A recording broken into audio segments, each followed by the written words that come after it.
जय हिंद दोस्तों। नमस्कार दोस्तों। देखिए हम लोग बायोलॉजी चैप्टर से सेल चैप्टर से बायोलॉजी सब्जेक्ट के सेल चैप्टर से हम लोग 112 को क्वेश्चन देख चुके थे ऑब्जेक्टिव। 113 नंबर क्वेश्चन से आज हम लोग देखने वाले हैं, तो शुरू से अंत तक देखिएगा, आपको क्या वो सही हो पाता है क्वेश्चन।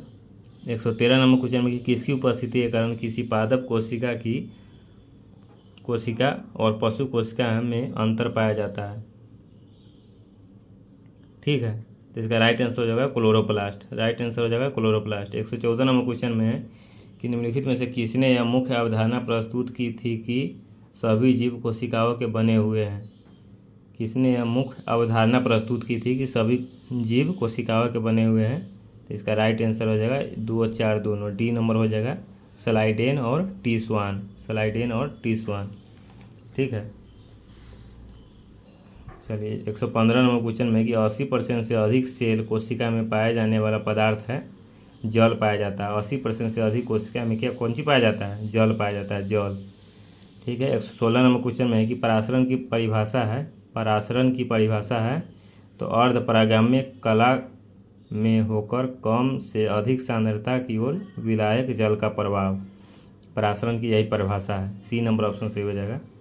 117 नंबर क्वेश्चन है कि अधिक लवण वाले विलयन में कम कोशिका को रखने पर वह सिकुड़ जाती है क्योंकि जल बाह्य पराशरण द्वारा बाहर निकलता है। क्योंकि क्या है? जल बाह्य पराशरण द्वारा बाहर निकलता है।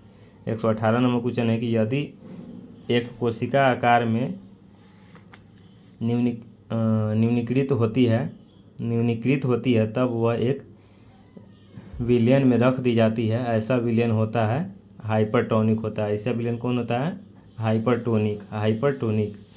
119 नंबर क्वेश्चन है कि एक कोशिका आयतन में बढ़ती है जब यह रखी जाती है एक अल्प पराश्रयी विलयन में रखी जाती है, तब वो आयतन में बढ़ जाती है। 120 नंबर क्वेश्चन है कि बीज फूलते हैं जब जल में रखे जाते हैं अंतः शोषण के कारण। बीज फूलते हैं जब जल में रखे जाते हैं अंतः शोषण के कारण। कोई भी बीज है, जैसे चना हो गया, चना को पानी में रख दीजिएगा तो कैसे वो भोरे भोरे फूल जाता है। शुरू में बचा रहता है गिट्टी की तरह, और उसको पानी में रखिएगा, बराते भर में भोरे देखिएगा तो फूल गया रहता है, एकदम पूरा चकाचक हो गया रहता है। तो किसके कारण? अंतः शोषण के कारण वो फूल गया रहता है। ठीक है, जैसे सोयाबीन है, बचा रहता है, सोयाबीन को धर दीजिएगा पानी में तो फूल के एकदम मतलब मुलायम हो जाता है, तो वो अंतः शोषण के कारण होता है। लकड़ी के बने दरवाजे का वर्षा ऋतु में फूलना होता है अंतः शोषण के कारण। लकड़ी का बना दरवाजा है तो वर्षा ऋतु में पानी बार बार पड़ने से वो फूल जाता है, तो वो अंतः शोषण के कारण फूल जाता है। देखिए आप, बाह्य पराशरण, उर्वरकों का अतिरिक्त मात्रा में प्रयोग पौधों की मृत्यु का कारण बनता है बाह्य पराशरण के कारण। किसके कारण? 122 नंबर क्वेश्चन में है उर्वरकों का अतिरिक्त मात्रा में प्रयोग पौधों की मृत्यु का कारण बनता है बाह्य पराशरण के कारण। 123 नंबर क्वेश्चन है कि केंद्रक के विभाजन को क्या कहते हैं? कैरियोकिनेसिस कहते हैं। केंद्रक के विभाजन को क्या कहते हैं? कैरियोकिनेसिस। केंद्रक के विभाजन को क्या कहते हैं? कैरियोकिनेसिस कहते हैं। ठीक है, 124 नंबर क्वेश्चन है कि शरीर की वृद्धि एवं मरम्मत हेतु कौन सा कोशिका विभाजन उत्तरदायी है? शरीर के वृद्धि एवं मरम्मत हेतु कौन सा कोशिका विभाजन उत्तरदायी है? समसूत्री उत्तरदायी है। शरीर के वृद्धि एवं मरम्मत हेतु कौन सा कोशिका विभाजन उत्तरदायी है? समसूत्री कोशिका विभाजन उत्तरदायी है। 125 नंबर क्वेश्चन है कि केसेरुको के वृषण में शुक्राणु का निर्माण होता है केवल मियोसिस द्वारा होता है। किसके द्वारा होता है? केवल मियोसिस के द्वारा होता है। 126 नंबर क्वेश्चन में है कि माइटोसिस में सबसे ज़्यादा समय में पूर्ण होने वाली अवस्था कौन है? माइटोसिस में सबसे ज़्यादा समय में पूर्ण होने वाली अवस्था कौन है? प्रोफेज है। 127 नंबर क्वेश्चन में कि पादप कोशिका में साइटोकिनेसिस किसकी सहायता से होता है? तो कोशिका पट्टिका के सहायता से होता है। 128 नंबर क्वेश्चन में कि माइटोसिस के सबसे कम समय में पूर्ण होने वाली अवस्था कौन है? एनाफेज है, एनाफेज। 129 नंबर क्वेश्चन है कि एक कोशिका के माइटोसिस द्वारा कितने बार विभाजन से 256 कोशिकाएं बनेगी? एक कोशिका के माइटोसिस द्वारा कितने बार विभाजन से 256 कोशिकाएं बनेगी? 8 बार विभाजन से 256 कोशिकाएं बनेगी। 130 नंबर क्वेश्चन में है कि क्रॉसिंग ओवर की घटना किस कोशिका विभाजन में होता है? क्रॉसिंग ओवर की घटना किस कोशिका विभाजन में होता है? तो अर्धसूत्री कोशिका विभाजन में होता है, अर्धसूत्री।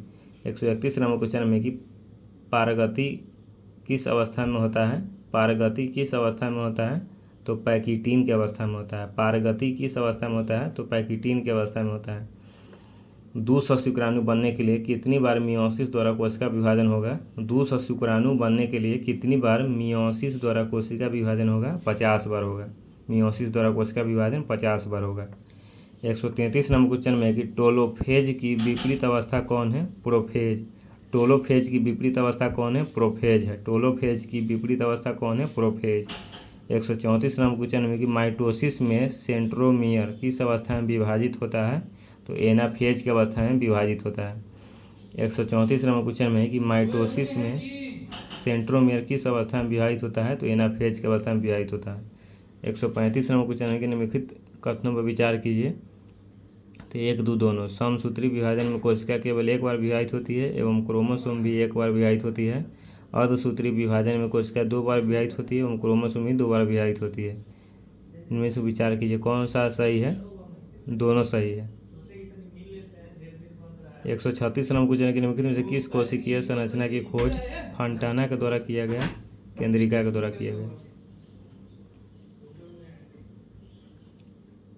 प्राणी के जीवन इतिहास में समसूत्री विभाजन का कार्य निम्न है, बहुकोशिकीय जीवों में वृद्धि।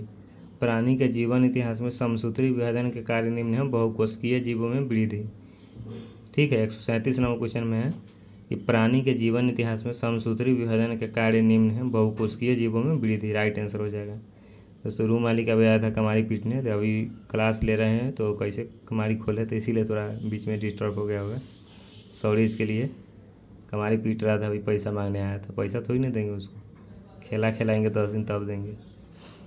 137 क्वेश्चन दोस्तों सेल चैप्टर से देख लीजिए, यहाँ पर CELL सेल चैप्टर से आपको 137 क्वेश्चन हम करा दिए अपने यूट्यूब चैनल के माध्यम से। पूरा वीडियो देख लीजिएगा, पीछे होगा, बीच बीच में कहीं कहीं छूटा होगा, दूसरा वीडियो होगा, लेकिन होगा सब लिखा होगा, बायोलॉजी क्लास 1, बायोलॉजी क्लास 2।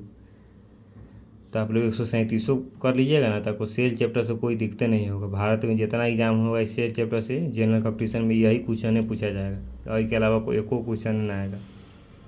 तो सेल चैप्टर हो गया क्लियर। अब अगला दूसरा चैप्टर के देखेंगे, तब तक के लिए दीजिए, लिखा हुआ है अगला दूसरा चैप्टर आप लोग दिखाइए देते हैं। दूसरा चैप्टर क्या है, यहाँ पर ऊतक है। पहले सेल हो गया, अब ऊतक हो गया, टिश्यू। ठीक है, टिश्यू हो गया। टिश्यू के बारे में, टिश्यू का ऑब्जेक्टिव आप देख लेंगे आगे, पहले ये आप पूरा आप लोग कवर कर लीजिएगा 137 को।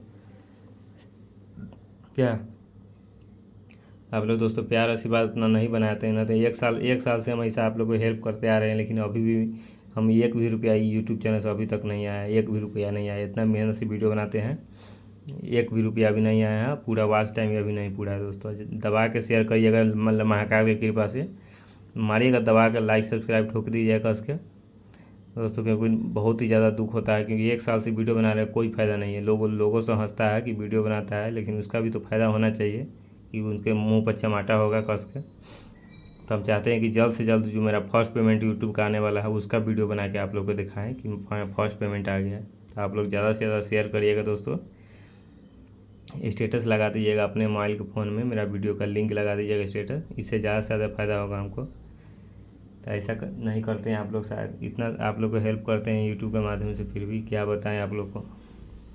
चलिए दोस्तों, आप लोग की जैसी इच्छा उसमें हम खुश हैं। देख रहे हैं दोस्तों, अभी पूरा इतना गर्मी है, फिर भी आप लोग के लिए ये ऑब्जेक्टिव कवर करवाए हैं यूट्यूब चैनल के माध्यम से। तो आप लोग दोस्तों ज़्यादा से ज़्यादा प्यार आशीर्वाद दीजिएगा। मिलते हैं नेक्स्ट क्लास में।